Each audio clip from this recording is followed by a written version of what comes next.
Some of the terms that's used for Cush, you got cash, because again, we got to understand in the ancient world, they didn't have those vowels. You see what I'm saying? So the Cush and Kash is interchangeable. The A and the U is interchangeable. That's why when you look at the 25th dynasty, the founder of the 25th dynasty is Kashta, which is the same as Kushta. So Cush is Nubia. Okay, Cush is now Nubia is the Roman term for the Sudan. Now we got to understand that the Greeks called it Ethiopia. The Greeks called Cush Ethiopia. If you look in the Old Testament, it's Cush, but when you start in the Hebrew, it's Cush. But then when you get to the Greek, it's Ethiopia. Okay, and so a lot of people look at the Ethiopia today and not understanding that that's not the ancient Ethiopia. The ancient Ethiopia is Sudan. Okay, and I want to make that very, very clear. You understand what I'm saying? And it's a reason why, that I have to do that. You know what I'm saying? Because it's facts any goddamn way. You understand? So when you look at them Sudanese, you're talking about, a lot of them blacker than midnight. So when I say that Nimrod and Mesopotamia and all of that was the Ethiopia, when I mean, some people say burnt face, they might mean a slightly burnt. No, ain't no slightly shit. We talking about burnt black. You see what I'm saying? And so that had to be made very clear, because we have some interlopers in Africa today that might try to give their Arab daddy, some credit for some of the, and I'm going to snatch that, because once you see that it's the Sudanese, you're going to know goddamn well he ain't had nothing to do with that. Okay? And I'm going to back it up to that. And so when we're going into one of those older books, that 1924, the People's Bible Encyclopedia. You understand what I'm saying? And so, they wish they hadn't said some of the things, and I had to clarify that. Now, when we speak and say, where's the land of Cush? The name of Cush was derived from Egypt. Well, if the name of Cush was derived from Egypt, why do you see it in India? Why do you see it in Mesopotamia? And so that right there is like telling on your damn self.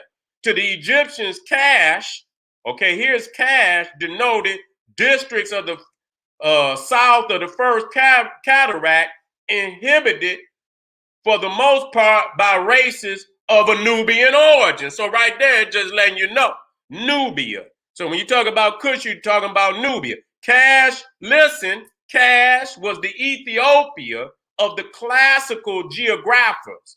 And in the tablets of Tel Amarna, it is called Kasi. Okay, in the later Assyrian inscriptions, the name is written Kusi. And it is this form of the name which we find in the Old Testament.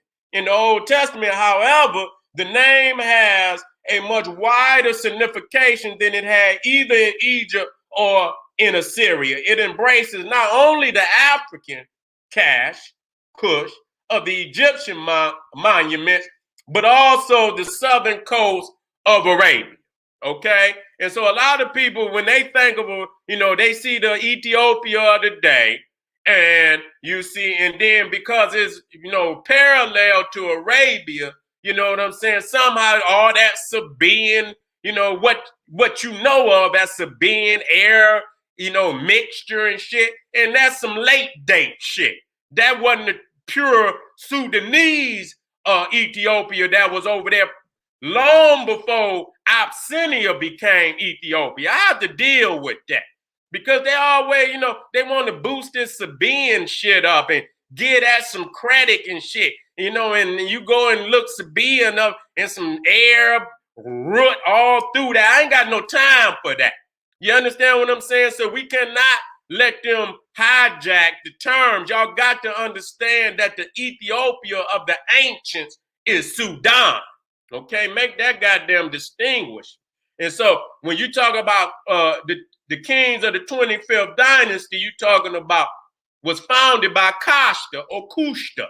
You see what I'm saying? Now, when you get over there to India, you got Kashmir. You got even Kusi Nagar.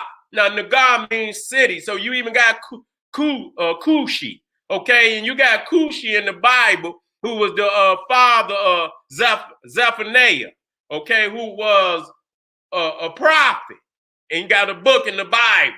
And so you see so many of these terms, even from the Naga. We ain't playing no games. We showing that we brought the root of all civilization, language, culture into all of these areas. Okay, and you understand that Pianki and Shabaka were the sons of Kashta. Okay, and so again, we looking and we seeing that this Ethiopia that we speak of is in Nubia, and these are the great Ethiopian kings of Nubia. Okay, the great Ethiopia. Now let's we did that. Let's go now in this same insight. I love it because they drop some hard information that we need to know today. So when we read this shit, we're not just reading. You understand? We breaking this shit down, and you can cut right on into the Hebrew cellulite. Now, I didn't say Israelite. Cellulite, fat on a nigga back. You understand what I'm saying? That's what they is. You see what I'm saying? So when you deal with Ethiopia, you see Kush. You see what I'm saying? You see Ethiopia, but in the Hebrew it's Kush, and it means a country of burnt face. Okay, lying to the south of Egypt, corresponding to what is now called the Sudan, the country of the blacks. So Sudan also means country of the blacks. That's very significant because in the Bible, Nimrod, who founded Mesopotamia, was the son of Ethiopia. But we got to understand that Sudan, that changes some shit. You understand what I'm saying? Because you're going into one of the darkest of our people. And all our peoples is dark. You understand what I'm saying? But when you go there, you know you're going into one of the darkest areas. And so when you say Nimrod, well, you say Ethiopia, you ain't got to say Ethiopia. You could just say Sudan. Nimrod, son of Sudanese. Okay, and then you look at and Sheba was also the son of Ethiopia, which is the Sudan. So you say Sheba, son of the Sudan. So that changes the demographics because again, you got a lot of, family and I ain't gonna say family because we can, just because we got the same skin, that's willing to give certain elements of African culture over to their Arab father.